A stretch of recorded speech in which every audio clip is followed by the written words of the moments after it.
Identidad, cultura y el acontecer diario están en La Hora del Museo.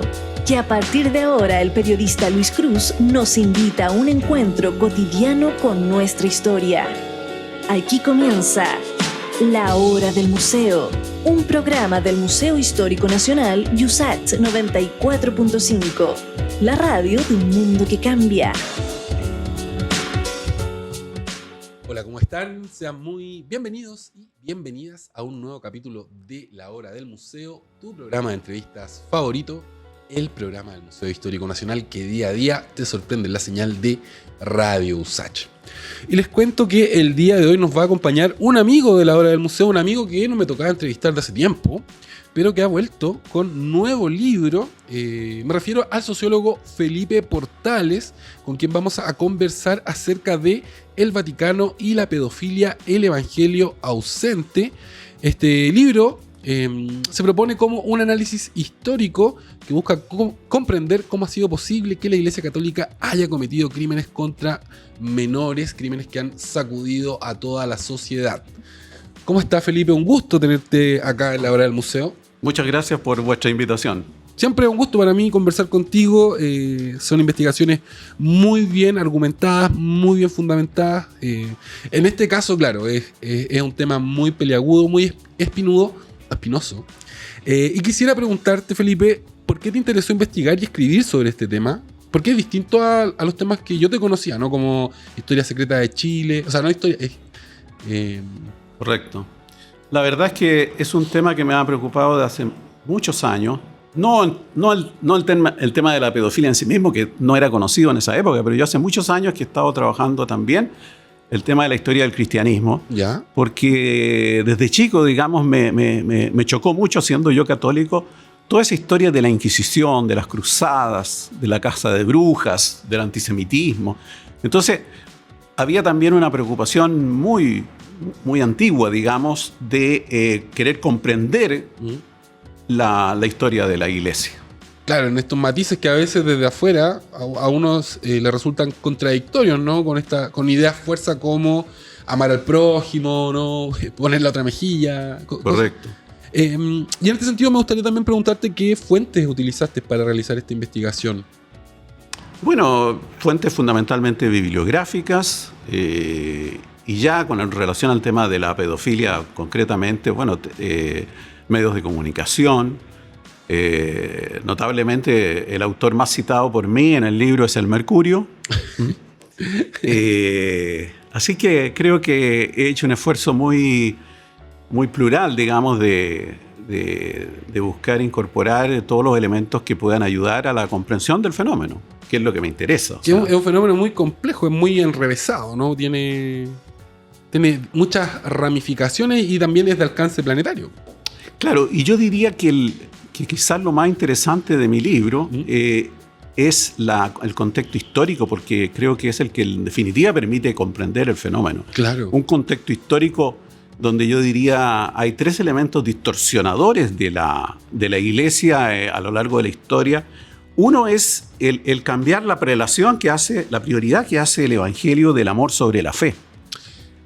Al convertir la fe en algo más importante que el amor, se pueden entender muchos fenómenos profundamente. Por ejemplo, la Inquisición. El obligar a la gente a creer pasa a ser, entonces, más importante que amar a ese prójimo. Claro. Porque la salvación de esa persona se vería en cuanto a que él asume la fe católica. Entonces, todo lo que podamos forzarlo para que asuma la fe católica va a ser en bien de él. Eso me parece que es muy interesante porque cuando uno, insisto, yo no soy católico actualmente, sí me crié en una familia católica, algo sé, pero claro, cuando uno escucha, no sé, por los evangelios, Semana Santa, la palabra de Cristo, siempre el mensaje es, insisto, amar al prójimo, es una idea de buscar la paz social, ¿no? Entonces, ¿cómo llegamos? Y la justicia. Y la justicia. No simplemente la paz, claro. No, es la paz social a través de la justicia. Claro, y del reconocimiento, del cuidado y del cariño del otro. Creo que lo podríamos resumir de alguna forma eso, ¿no? Sí. No hacer al otro lo que no quieres que te hagan a ti mismo. Correcto. Son ideas que son muy potentes, pero que yo se las veo muy relacionadas con el humanismo. Sin embargo, me gustaría que nos expliques cómo se produce esta inversión, ¿no?, del discurso o en qué momento histórico comienza a preponderar la idea de que la fe es más importante que el amor. Porque si uno ve la Inquisición, a los moros, por ejemplo, los amaban bien poco. Claro. Entonces, claro, se va produciendo esa distorsión absoluta. En términos de que le estoy haciendo un bien a la otra persona si la torturo para que adhiera a la fe católica.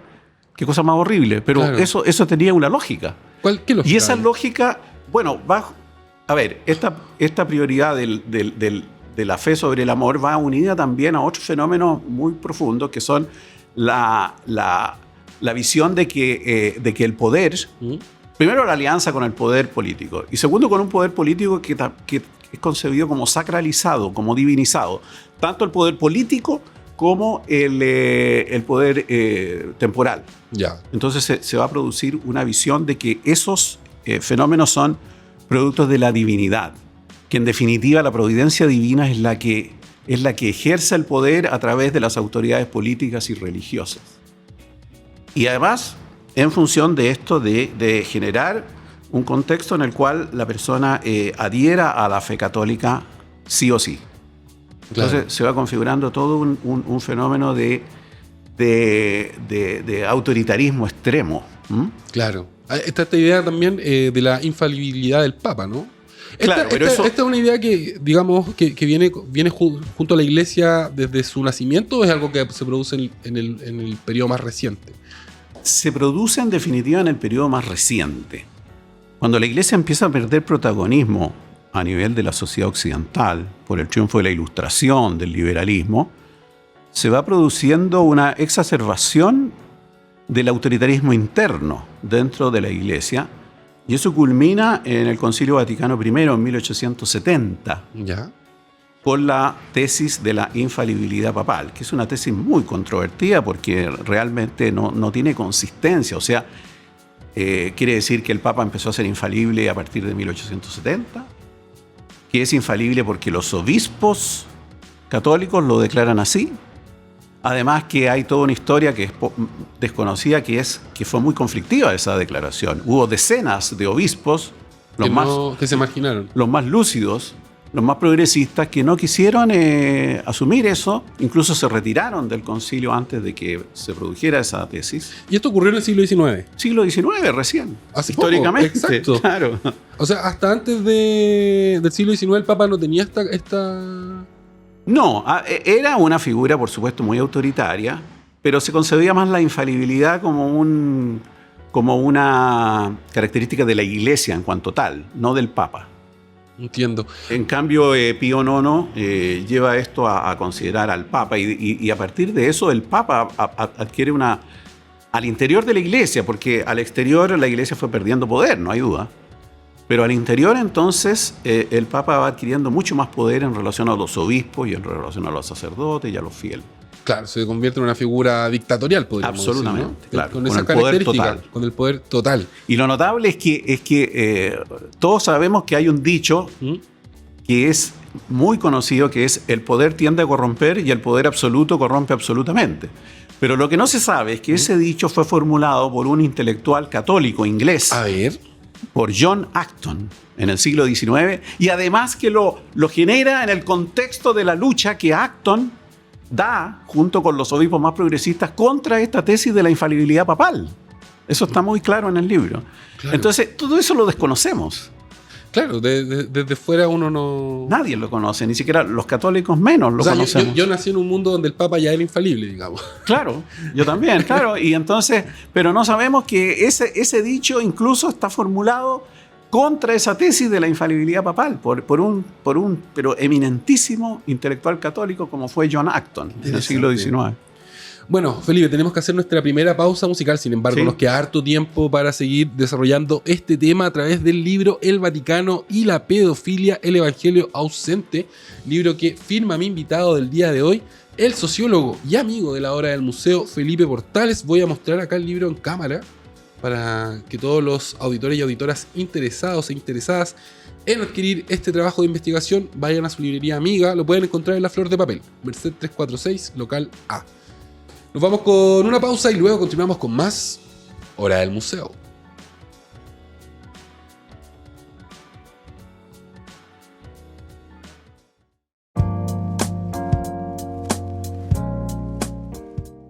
Y ya estamos de vuelta en tu programa de entrevistas favorito, La Hora del Museo, el programa del Museo Histórico Nacional que siempre nos sorprende en la señal de Radio USACH 94.5 FM y también los días sábados a las 13:30 y los lunes a las 22 por la señal de Santiago TV. Les cuento que el día de hoy estoy conversando acerca de un libro que acaba de ser publicado, está disponible en librerías, se llama El Vaticano y la pedofilia, el evangelio ausente. Su autor es un amigo de La Hora del Museo, el sociólogo Felipe Portales. Felipe, algo que a veces cuesta mucho comprender tiene que ver con este vaivén entre la iglesia progresista y la iglesia conservadora. Cuando uno mira la historia, ve que la iglesia frente a diversos procesos de cambio ha adoptado posturas conservadoras o posturas, sobre todo en el siglo XX, más progresistas. Y quisiera que nos expliques cómo funciona esto, ¿no? Cómo esta misma institución de pronto puede estar en la misma mesa sentada con, no sé, con Hitler, con Franco, y luego, ¿no? Apoyando a las víctimas de violaciones de derechos humanos en la dictadura de Pinochet. Claro, por la misma complejidad de una institución tan grande y que ha distorsionado tan fuertemente sus raíces evangélicas, esa jerarquía extremadamente autoritaria siempre ha tenido contrapesos, digamos, o cuestionadores dentro de la misma iglesia. Ya. Para no ir tan lejos, basta ver, por ejemplo, todo el proceso de los humanistas católicos del Renacimiento. Ahí Erasmo de Róterdam, Juan Luis Vives, Santo Tomás Moro mismo, se plantearon en forma muy crítica frente a la gigantesca corrupción que sobre todo a fines del medioevo experimentó la jerarquía de la Iglesia Católica. Entonces siempre ha habido cuestionadores dentro de la Iglesia, siendo católico, de estas distorsiones tan grandes que ha sufrido la misma Iglesia. O sea, en la Iglesia existe espacio para que aparezcan estas voces, no sé si decirlo disidentes, pero voces que son... De hecho, siempre han aparecido. En muchos casos sí han sido expulsados, por supuesto. Sobre todo cuando la iglesia tenía un poder mayor, pero no hay duda que la semilla evangélica es algo que independientemente de las distorsiones que ha hecho la jerarquía eclesiástica siempre ha hecho el bien de predicar el evangelio. Ahora, generalmente no lo ha practicado, pero... Bueno, esa es otra cuestión interesante, ¿no? Como una cosa es lo que se dice y otra cosa es lo que se hace. Y esto no solo remite a los casos de pedofilia, sino que también hay un tema con manejo de finanzas, hay un tema con apoyo a dictaduras. O sea, es bien curioso esto, ¿no? Es que tampoco ha sido un monopolio de la Iglesia Católica. Ya. Todas las instituciones y la ideología... Hasta la FIFA.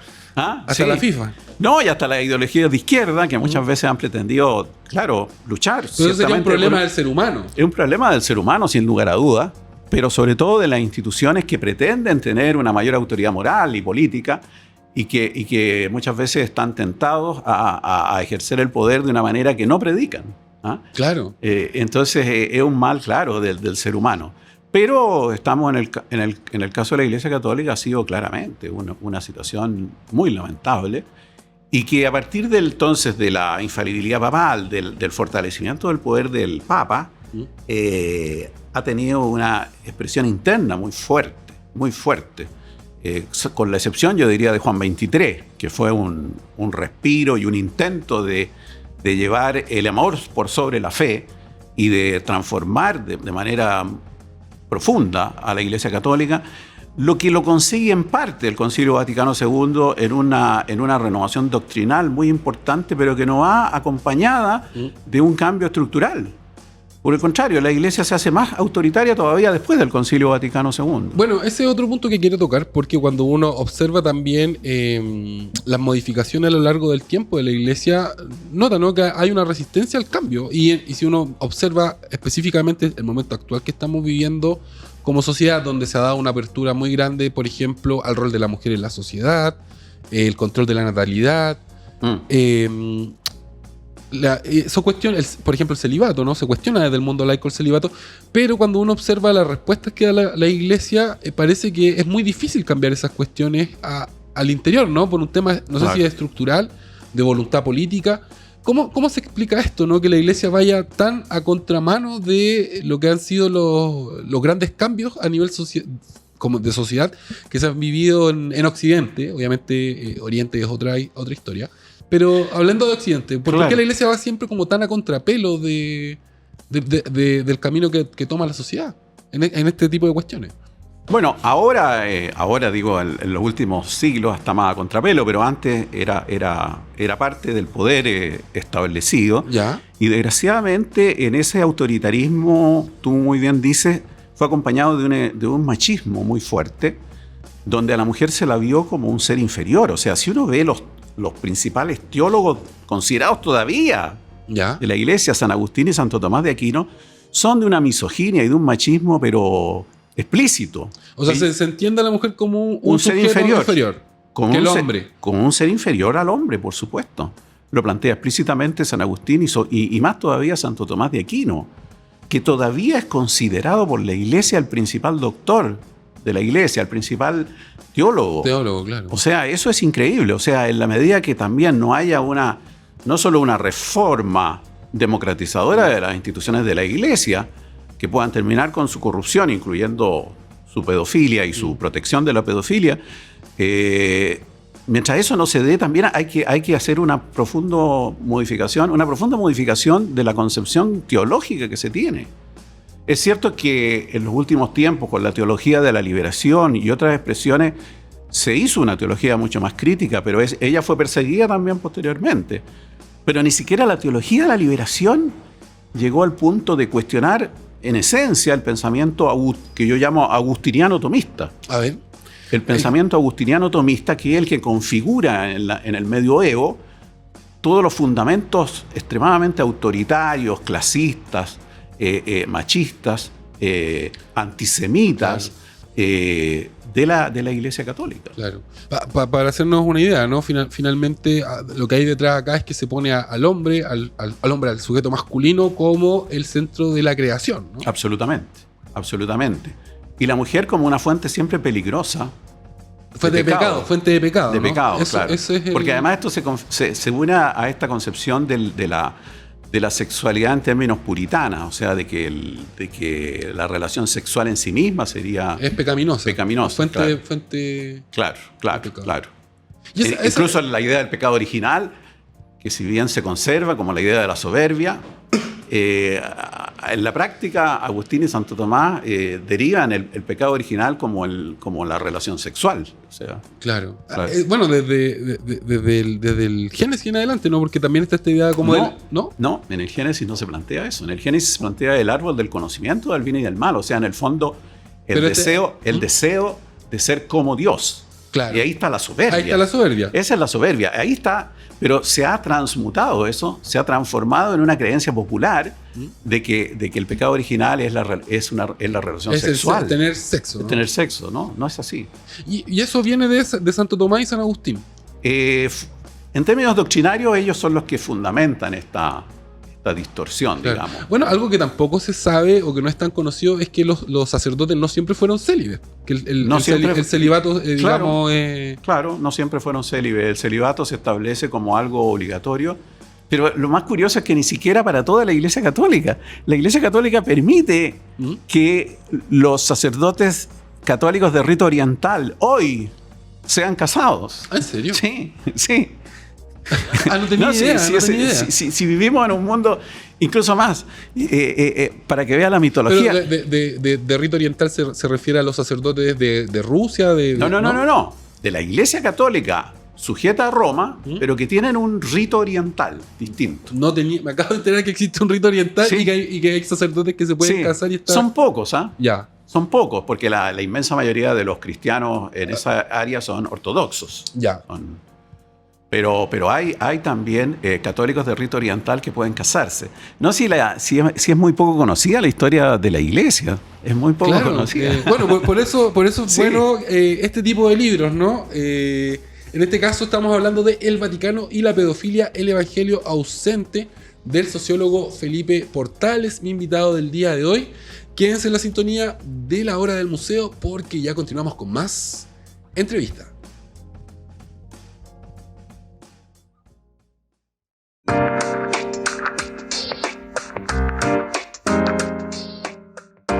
Y ya estamos de regreso en La Hora del Museo, tu programa de entrevistas favorito, el programa del Museo Histórico Nacional, que siempre te sorprende, te enseña en la señal de Radio USACH y también de Santiago TV. Algo que les quiero contar, quizás no todos lo saben, es que La Hora del Museo tiene algunos programas que se emiten con video, digamos, y todos estos programas quedan archivados en nuestro canal de YouTube. Así que todos y todas muy invitados a vernos también en el YouTube. Nos encuentran como La Hora del Museo o en el canal del Museo Histórico Nacional. Allí está nuestro archivo de entrevistas con video. Y dicho esto, les cuento que el día de hoy estoy conversando acerca de un trabajo de investigación muy interesante. Es un tema bien peliagudo. Se trata de El Vaticano y la pedofilia, el evangelio ausente, del sociólogo Felipe Portales, mi invitado del día de hoy. Felipe, algo que te quiero preguntar también mirando la historia, ¿no? Y que me sorprendió, una reflexión que tú haces en el libro, tiene que ver con que originalmente los abusos de orden sexual, si uno revisa la historia de la Iglesia, no estaban dirigidos a niños, sino que a mujeres. ¿Podrías explicarnos de dónde sale este dato? Claro. O sea, siempre ha habido pedofilia, ¿no? Claro. No hay duda. Pero cuando a fines de la Edad Media y todo el periodo más moderno, digamos, se centró la preocupación misma de la Iglesia por el abuso que hacían muchos, no quiere decir mayoritario, pero muchos sacerdotes, utilizando la confesión para seducir mujeres, que se le llamó la solicitación en forma eufemística. Solicitación. Claro, y estaba dentro de los catálogos que la Inquisición perseguía dentro de la Iglesia. O sea, todo esto está documentado de que había muchos casos de sacerdotes, por supuesto, realizando solicitación a mujeres. Solicitación, claro, era el eufemismo. Y no, incluso, o sea, a ver, los enemigos de la Iglesia, que los tenía muchos, sobre todo en esa época en que la Iglesia tenía mucho poder. Claro, pensemos que estamos en la época de la Reforma, pero también... Y también hasta el siglo XIX. Hasta el siglo XIX hubo muchas novelas o obras de no ficción que cuestionaban a la Iglesia por este tema. Por abuso sexual a mujeres. Claro. O sea, eso también es una indicación de que la pedofilia no era tan extendida, porque si lo hubiera sido también habrían atacado a la Iglesia por la pedofilia. O sea, claro. Evidentemente había un flanco ahí. Claro, siempre había casos, pero fundamentalmente la preocupación, digamos, incluso los enemigos de la Iglesia, del poder de la Iglesia, la atacaban por este flanco de la seducción de mujeres, sobre todo a partir del confesionario. Claro. Y por eso se establece el confesionario, ¿eh? El confesionario se hace en el siglo XVI. San Carlos Borromeo es el que idea este mueble tan aparatoso. Que separa al sacerdote de la persona que realiza la confesión. Claro. Por eso mismo, como un instrumento para combatir este mal, se crea eso. Independientemente de eso, siguió. De los resultados, claro. Sí, y además que ese mueble era muy caro. Entonces costó mucho que se extendiera a todas las parroquias. Porque es un mueble muy grande, claro. El confesionario. Es muy costoso. Así que, bueno, son anécdotas de... No, claro. Y en este sentido, bueno, me queda claro que sería simplista, ¿no? Señalar que la pedofilia es una cuestión que siempre ha existido, pero que solo ahora sabemos. Que es una mirada... Que siempre ha existido, siempre. Pero que haya tenido la entidad que ha tenido en las últimas décadas, yo creo que no. Claro. O sea, hay que hacer esa distinción. ¿Y qué es lo que cambió para que los sacerdotes, digamos, esta masa crítica de sacerdotes hayan, digamos, cambiado el objeto de deseo hacia los niños? Muy buena pregunta. Y uno de los condicionantes evidentes fue que en 1910 el Papa Pío X rebajó la edad de primera comunión y confesión obligatoria de 14 a 7 años. Ya. Eso solo viene desde 1910. ¿Tú ves una relación ahí? Evidente que hubo un condicionamiento, o sea, y por otro lado, quizás la emancipación de la mujer y una serie de cambios sociales hicieron que también la seducción de mujeres a través del confesionario fuera también más difícil, más O sea, complejo. era más probable que estas mujeres abusadas denunciaran, se opusieran. Claro. Se produjo una suerte de democratización mayor de la sociedad poco a poco. Entonces hacía más difícil que mujeres que estaban siendo cada vez más empoderadas pudieran ser fácilmente también sujetos de abusos. O sea, tan fácil como antes. Claro.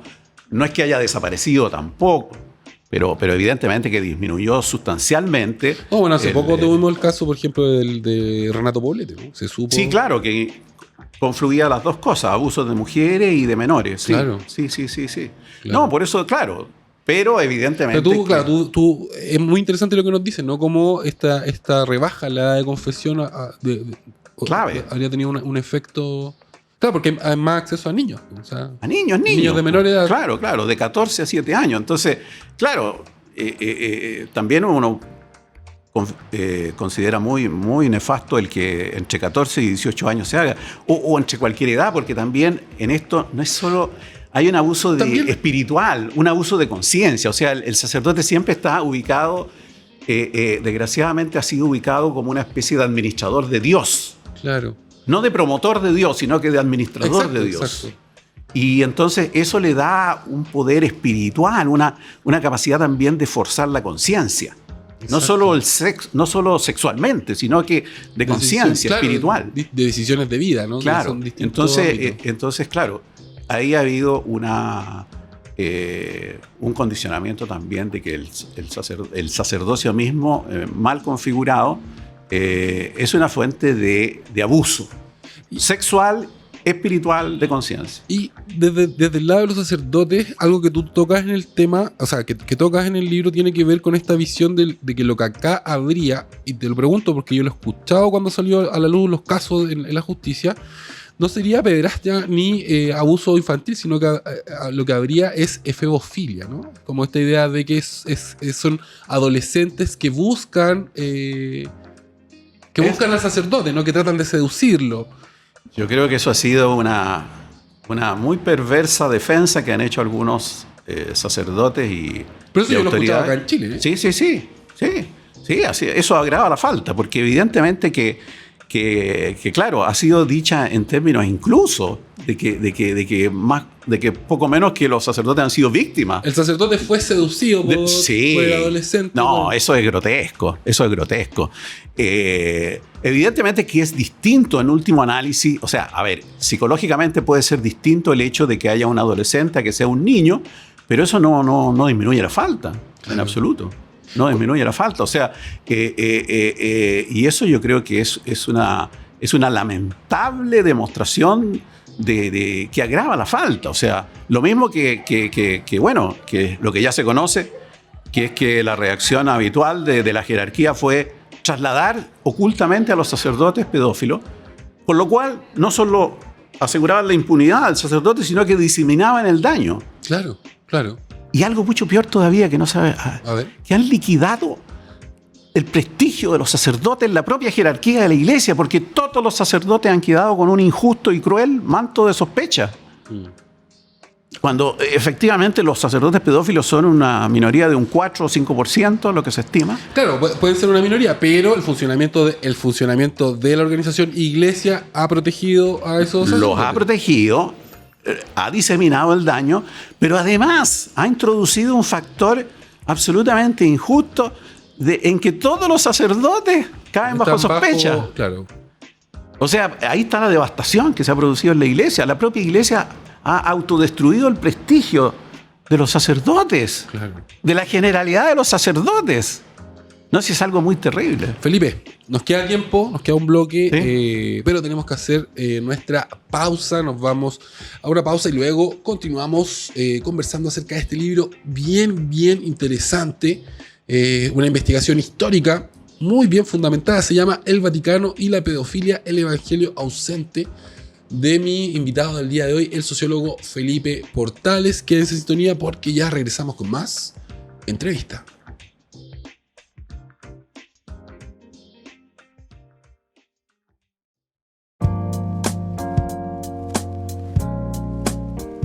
Y ya estamos de regreso, último bloque de La Hora del Museo, tu programa de entrevistas favorito, el programa del Museo Histórico Nacional que suena fuerte en la señal de Radio USACH. Les cuento que el día de hoy estoy conversando acerca de este libro que tengo acá en mis manos. Lo muestro a cámara para todos los que están viendo la señal de Santiago TV. Se llama El Vaticano y la pedofilia, el evangelio ausente. Lo firma mi invitado del día de hoy, el sociólogo Felipe Portales. Felipe, en el libro tú das un dato que sin duda es estremecedor. Dices que para 2018 se habían contabilizado 100.000 víctimas de pederastia clerical en el mundo, ¿no? Entonces, quisiera que nos explique un poco esta cifra, porque claro, desde Chile uno tiene más conciencia de los casos mediáticos que han ocurrido acá, que no han sido pocos, y que han afectado distintas órdenes, que eso también es interesante. Pero cuando uno tiene una visión más a nivel planetario, se da cuenta que en Estados Unidos, que en Irlanda, en España, o sea, en todas partes. Entonces, cuéntanos un poco cómo se arman estas cifras, ¿no? Porque uno dice, bueno, 100.000, ¿de dónde salen? ¿De dónde sacaste tú esta cifra? Bueno, ahí está la fuente, pero hay distintas fuentes, porque además es un trabajo muy difícil de hacer, porque la naturaleza misma de la pedofilia es una acción muy secreta, que provoca tanto trauma y tanto daño en las víctimas, que para las víctimas también es muy difícil denunciarlo. Muchos casos no se denuncian nunca, o muchos casos se denuncian muchos años después. Por supuesto que la propia Iglesia menos es la que ha tenido interés en llevar la cuenta.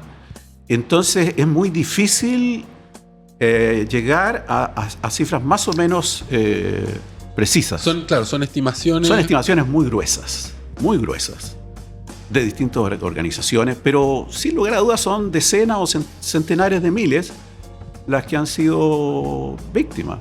Bueno, ahí también hay una cuestión que no es menor, que la Iglesia ha tenido un rol muy importante en la educación de los países, de las sociedades donde se establece, ¿no? O sea, hay montones de colegios, de sociedades educacionales con sacerdotes, y eso también es un tema. Sí, es un tema importante, pero aquí hay una cosa que es muy interesante a propósito de la diferencia de frecuencias de casos. Yo salí del colegio el año 69 y... ¿Tú estudiaste en colegio católico? En el San Ignacio de Alonso Valle, y conversando con muchos, yo he hecho una suerte de mini encuesta con mis conocidos, que han sido de distintos colegios católicos de los años 60 y también de otras épocas, y realmente no existía esto. No es que no haya existido ningún caso, pero no existía esto como un fenómeno preocupante a nivel de los colegios. Yo confieso que en el Colegio San Ignacio nunca supe de nada.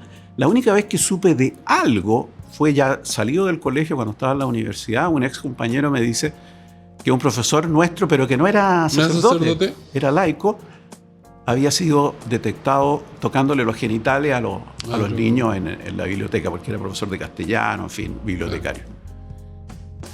Y fue un golpe, pero eso ni siquiera, bueno, seguramente fue detectado en algún momento, se estaba dando antes. Claro. Pero y con muchos coetáneos míos, incluso que estudiaban en internado, uno que estudiaba en un internado marista, nunca supo de nada, porque uno de repente escucha algo, o por último le dice, oye, ten cuidado con este cura. Claro. En fin, o sea, hay distintas formas, ¿no?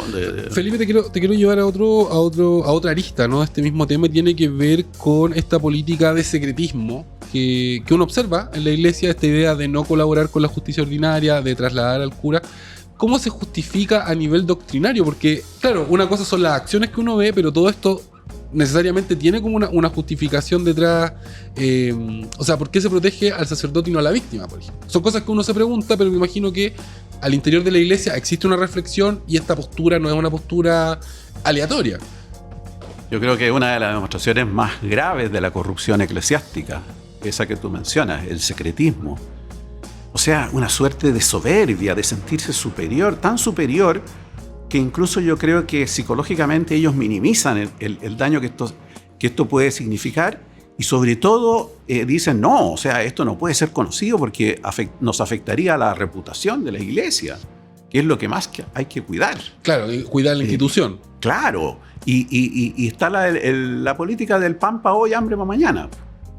La defensa corporativa, no, tenemos que cuidar a la institución, entonces esto hay que mantenerlo oculto. Claro, eso funciona un tiempo, funciona otro tiempo más, pero después si eso se destapa, ¿qué es lo que ha pasado en las últimas décadas? Es la devastación total de la imagen de la iglesia. Claro. O sea, es una autodestrucción en el fondo que se va produciendo de la imagen de la iglesia. Me gustaría preguntar también tu opinión respecto a el rol que ha tenido el Papa Francisco durante el último tiempo en torno al tratamiento de la pedofilia, de esto que hablábamos, ¿no? De que a los sacerdotes se los traslada, de en muchos casos no entregar los antecedentes a la justicia civil. ¿Qué ha hecho? ¿Cuál es el balance que tú has hecho respecto al trabajo de Francisco en este sentido, del Papa Francisco? Ha sido muy errático, pero en definitiva creo que hay un balance negativo. O sea, ahora, tampoco uno puede esperar de un papa, de una persona, por mucho poder que tenga, cambiar todo. O sea, es claro eso. Pero además él ha tenido conductas muy, muy, muy lamentables. En el propio Chile, pues. Primero, él se hace asociar, él nombra a Errázuriz el año 2013, cuando él asume. Ya estaba toda la historia de Errázuriz. Lo nombra entre los 8 cardenales más importantes del mundo para reorganizar la curia. Había libros ya donde se relataba el encubrimiento que había hecho Errázuriz. Había sido acusado de criminal en la televisión chilena el año 2011. Y es bien importante, porque eso fue en tolerancia cero. Y me acuerdo que Matías del Río varias veces dijo, le hemos pedido al cardenal Errázuriz que venga a dar su punto de vista. No quiso ir a televisión.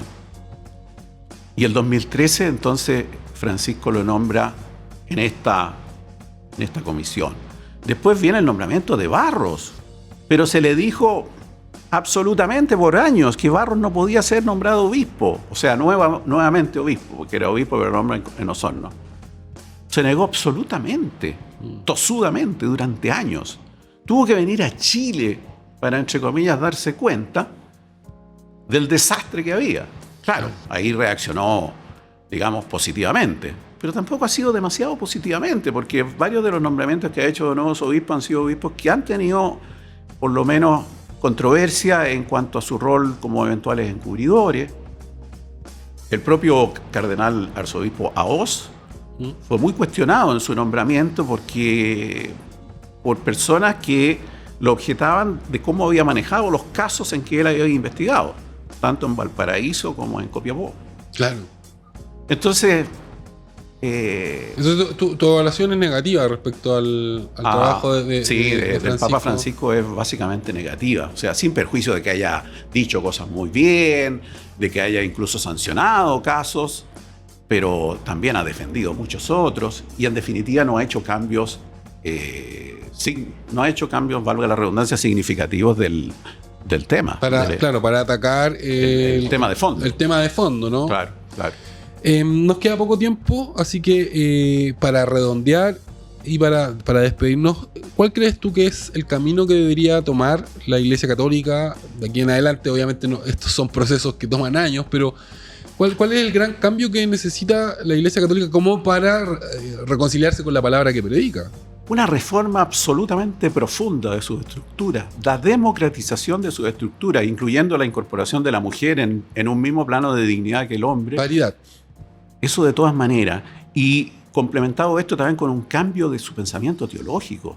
Ya no pueden ser Agustín y Santo Tomás de Aquino los grandes doctores de la Iglesia, si son pensadores medievales que justificaban todo lo que la doctrina social de la Iglesia cuestiona. Entonces no hay ninguna correspondencia entre el pensamiento el pensamiento teológico de la Iglesia y lo que debiera ser su pensamiento cristiano real. Eso. Y lo otro que quería decir es decirle a los auditores que el libro es mucho más que el tema de la pedofilia, que van a aprender muchísimo. Yo aprendí muchísimo al escribir el libro, miles de cosas que no sabía y que son de alta importancia histórica, no solo para la Iglesia, sino que para Occidente. Yo creo que, yo por eso, bueno, soy el que escribía el libro, pero por lo mismo me siento autorizado a recomendarlo de todas maneras. Se van a entretener mucho, van a saber mucho más, van a sufrir también los que son católicos como yo, van a sufrir con el libro, pero es un dolor que libera, en definitiva. Y yo creo que realmente lo recomiendo. Ya, pues Felipe, te dejo un gran abrazo también